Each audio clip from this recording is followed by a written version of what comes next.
ये कहानी है 12वीं कक्षा तक एक ही स्कूल में पढ़ने वाले 4 करीबी दोस्तों की। उस समय शहर में एकमात्र आलीशान होटल था।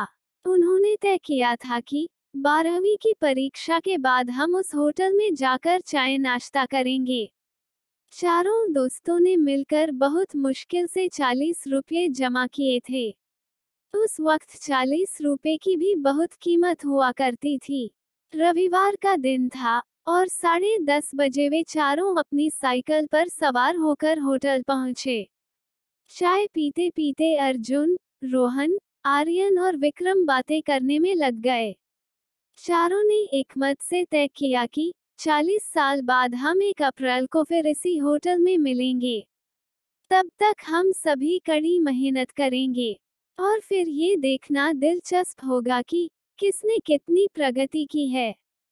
और यह भी तय किया गया था कि जो दोस्त उस दिन होटल में सबसे बाद में आएगा, उसे उस दिन का होटल का बिल चुकाना पड़ेगा।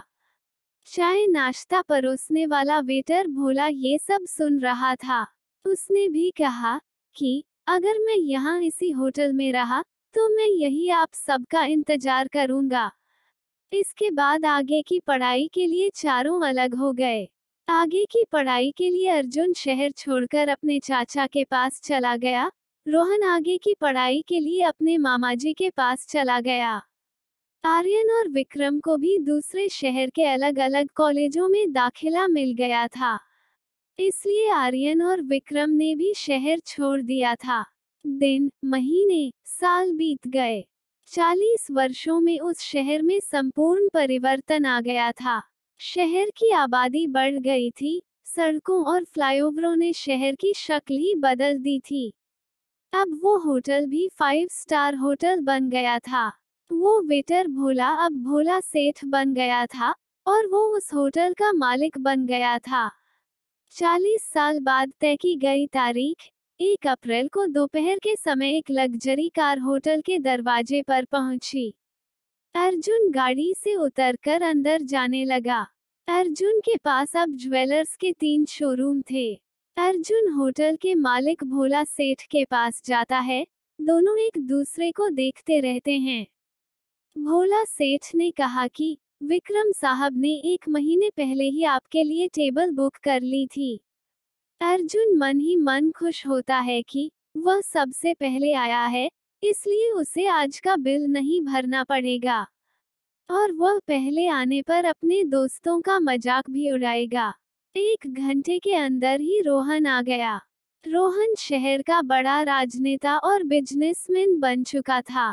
अब दोनों बातें कर रहे थे और बाकी दोस्तों का इंतजार कर रहे थे। तभी आधे घंटे में तीसरा दोस्त आर्यन भी आ गया। उसके साथ बातचीत में दोनों को पता चला कि आर्यन का भी खुद का बिजनेस है। तीनों दोस्तों के बीच खूब हंसी मजाक चल रहा था, पर तीनों की निगाहें बार बार दरवाजे की ओर घूम रही थी कि विक्रम कब आएगा।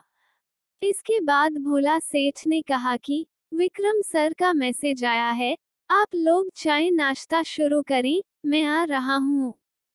40 साल बाद एक दूसरे से मिलकर तीनों दोस्त बेहद खुश थे। घंटों तक हंसी मजाक चलता रहा, लेकिन विक्रम नहीं आया।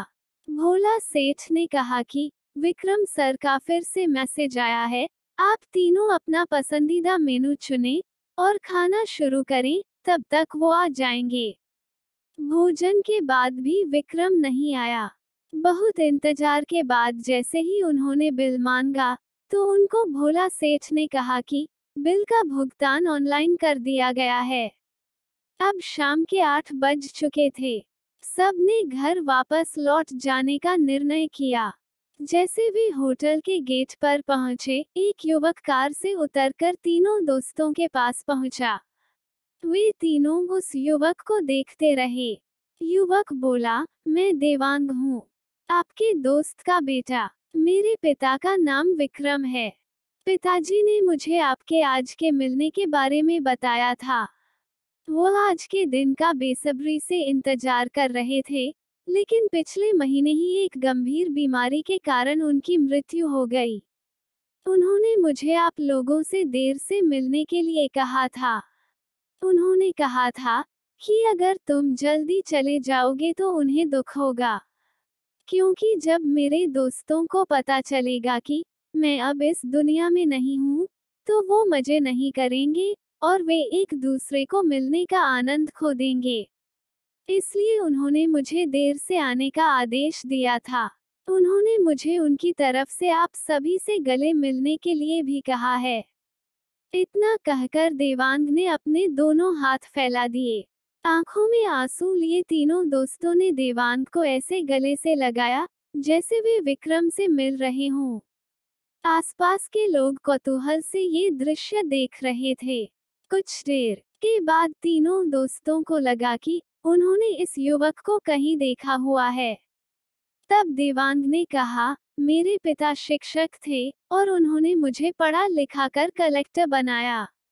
आज मैं इस शहर का कलेक्टर हूँ। सभी हैरान हो उठे। ये दृश्य देखकर भोला सेठ ने कहा कि अब 40 साल बाद नहीं, बल्कि हर 40 दिन में हम सब हमारी इस होटल में बार बार मिलेंगे और हर बार मेरी ओर से एक शानदार पार्टी होगी। दोस्तों, अपने प्रियजनों से मिलने के लिए वर्षों का इंतजार ना करें। अपने दोस्तों, प्रियजनों और रिश्तेदारों के साथ संपर्क में रहें, उनसे मिलते रहें। क्या पता कब किसी से बिछड़ने का समय आ जाए और हमें पता भी ना चले। शायद हमारा भी वैसा ही है। हम अपने दोस्तों और रिश्तेदारों को गुड मॉर्निंग, गुड नाइट आदि संदेश भेजकर यह साबित करते हैं कि हम जीवित हैं। जिंदगी एक ट्रेन की तरह है दोस्तों। स्टेशन आने पर उतरना ही पड़ेगा और रह जाएंगी केवल धुंधली यादें। इसलिए परिवार के साथ रहें और जीवन जीने का आनंद लेते रहें। केवल होली या दिवाली पर ही नहीं, बल्कि अन्य सभी अवसरों पर या जब वक्त मिले तब एक दूसरे से मिलते रहे।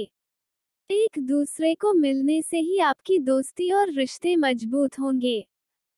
जय श्री राम। कमेंट करके जरूर बताएं कि आपको ये कहानी कैसी लगी। अगर आपको ये कहानी अच्छी लगी हो तो वीडियो को लाइक करें, अपने दोस्तों के साथ शेयर करें और हाँ, मेरे चैनल को सब्सक्राइब करना ना भूलें। राधे राधे।